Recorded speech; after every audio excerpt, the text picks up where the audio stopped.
Welcome to our channel engineer choice tutor. आज के lecture में हम देखेंगे एक और न्यूमेरिकल। ओके, इसमें क्या करना है, आपको determine the Z transform and their ROC of the discrete time signal x of n equal to 0.8 to the power n into u of -n-1। Okay, इसका आपको क्या निकालना है, Z transform and their ROC, that is region of convergence. तो चलिए, सबसे पहले आपको यू ऑफ -n-1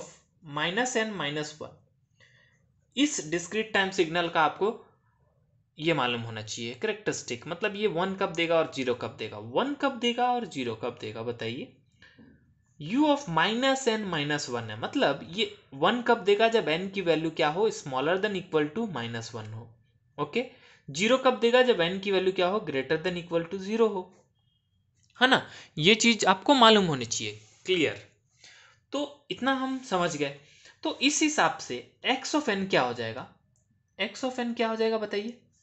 कब, जब n की value smaller than equal to -1 हो और जब n की value greater than equal to 0 हो। यही दोनों चीज यहां पे भी लेंगे, क्योंकि x ऑफ n क्या है, 0.8 to the power n into इसी के साथ तो मल्टीप्लाई हो रहा है, तो इसी की वैल्यू पे डिपेंड करेगा ओवरऑल वैल्यू। तो जब n की value smaller than equal to -1 में रख रहा हूं, तो u ऑफ -n-1 मुझे क्या मिल रहा है, 1 मिल रहा है। क्या मिल रहा है, 1 मिल रहा है। तो 1 into this is 0.8 to the power n। तो x ऑफ n क्या मिलेगा, 0.8 टू द पावर n। कब, जब n की वैल्यू क्या है, स्मॉलर देन इक्वल टू -1 है। जब n की value greater than equal to 0 है, तो u ऑफ -n-1 क्या मिल रहा है, 0। तो 0 into this, okay, this into 0, क्या ओवरऑल क्या हो गया, 0। तो x ऑफ n बराबर क्या मिलेगा अपने को, 0। कब, जब n की value greater than equal to 0 हो। इतना चीज मुझे मालूम है। अब मैं क्या निकालूंगा, जेड ट्रांसफॉर्म निकाल लेता हूं x ऑफ n का। That is x of z बराबर क्या हो जाएगा, बताइए। x ऑफ z बराबर क्या हो जाएगा, Z transform of x of n।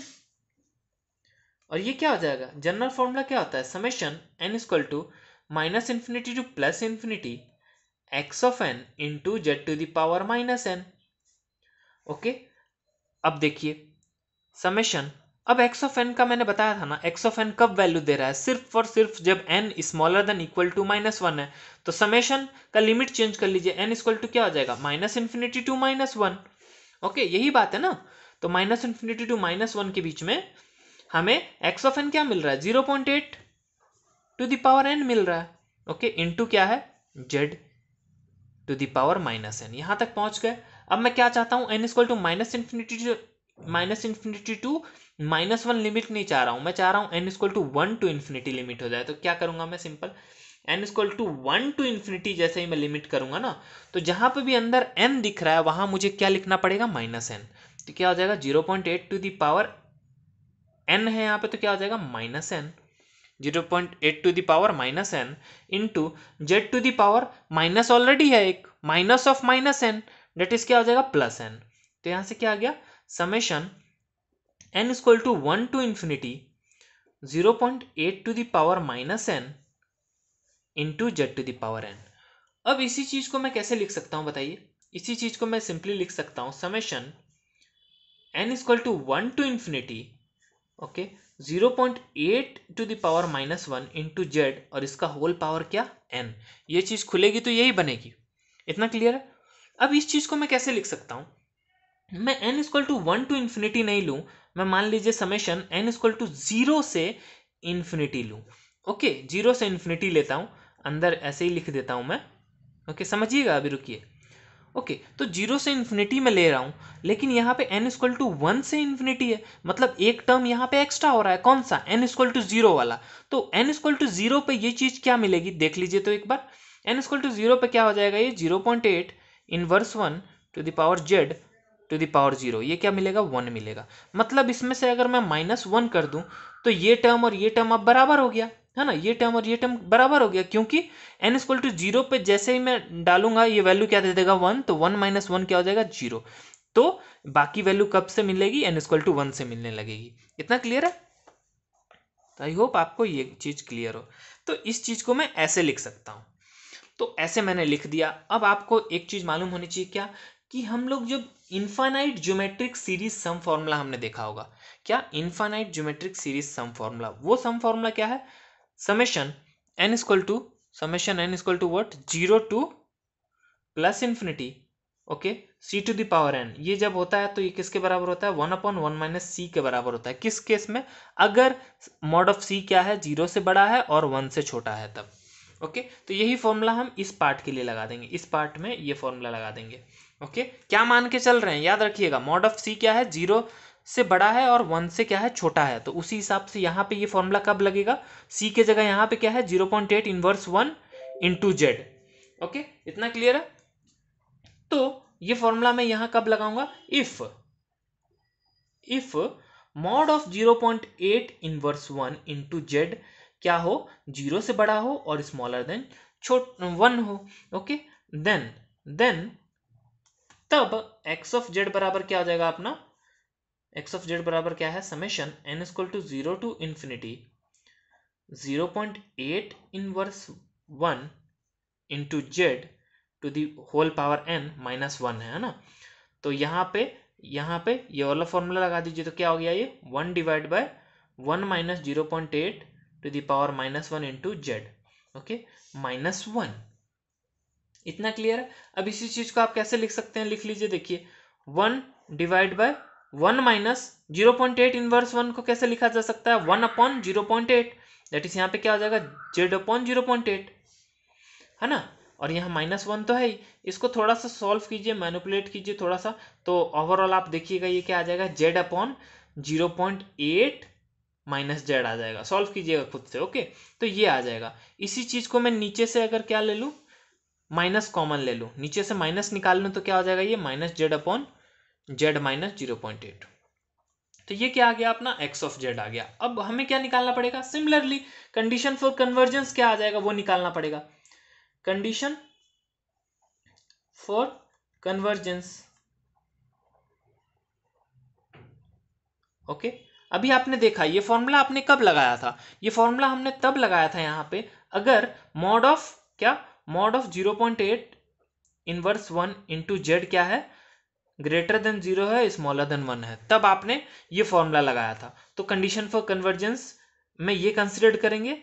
ये लिखने के बाद आपको ये मालूम चल गया कि ये चीज ग्रेटर देन 0 और स्मॉलर देन 1 होनी चाहिए, इसीलिए हम क्या कह सकते हैं कि mod of 0.8 inverse 1 into Z क्या होना चाहिए, स्मॉलर देन 1 होना चाहिए। तो इसको आप कैसे लिख सकते हैं, mod of Z divide by 0.8, ये क्या होना चाहिए, स्मॉलर देन 1 होना चाहिए। यहां से मुझे मालूम चल गया कि मॉड ऑफ जेड क्या होना चाहिए, स्मॉलर देन 0.8 होना चाहिए। ये आ गया आपका कंडीशन फॉर कन्वर्जेंस। ओके, सो ये हो गया क्या, कंडीशन फॉर कन्वर्जेंस। अब एक चीज बताइए, ये चीज आप याद रखिएगा, ये आपका है कंडीशन फॉर कन्वर्जेंस। अगर आपको ऐसा दिया रहा है mod of Z equal to 0.8, तो ये टर्म जो है, ये टर्म क्या रिप्रेजेंट करता है, बताइए। ये टर्म रिप्रेजेंट करता है एक सर्कल, एक सर्कल रिप्रेजेंट करता है, कितने रेडियस का, circle of radius 0.8 in Z plane, in what, in Z plane. Okay, इतना क्लियर है। ये टर्म क्या रिप्रेजेंट करता है, circle of radius 0.8 in Z plane, और यहाँ पे कंडीशन क्या है, mod of Z smaller than 0.8। इसका क्या मतलब हुआ, आरओसी अब देख लेते हैं, ठीक है। तो ये आपका क्या है, ये आपका है Z plane, okay. Region for क्या आया था, condition for convergence, mod of Z क्या आया था, mod of Z smaller than 0.8, okay.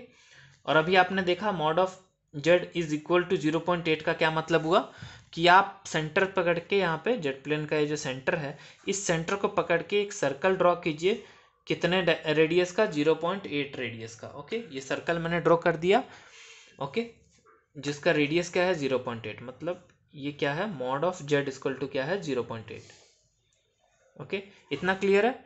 तो रीजन फॉर कन्वर्जेंस आपका क्या आया, मतलब ये क्या आया, क्या बोलते हैं, कंडीशन फॉर कन्वर्जेंस क्या आया आपका, mod of Z smaller than 0.8।